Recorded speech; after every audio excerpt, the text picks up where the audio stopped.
Hello, everyone. This is Tanya from the Saved by King Jesus channel. Well, I want to go over a topic about how to love God. When Jesus said you must love the Lord your God with all your heart, all your soul, and all your mind, in Matthew 22:37, he was saying that our love of the Lord should be intelligent, feeling, and willing. And notice God wants all three. And you must love the Lord your God with all your heart, all your soul, and all your strength. Deuteronomy 6:5.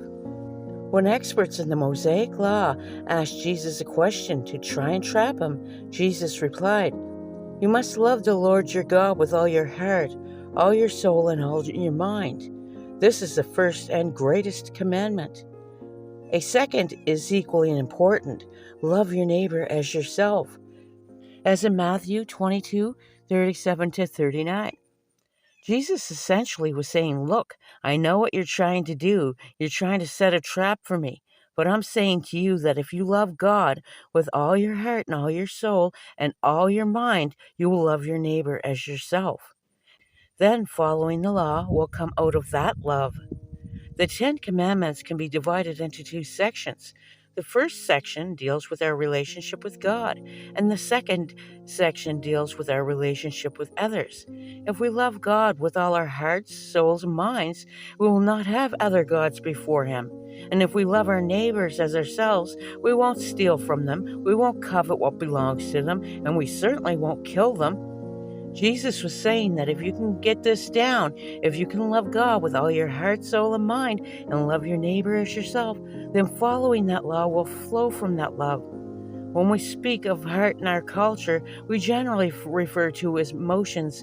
We'll say, my mind tells me one thing, but my heart tells me another. We're basically saying, logically, I see something one way, but emotionally, I feel different about it. In Hebrew, the original language of Deuteronomy 6:5, the heart refers to the core of one's personal being.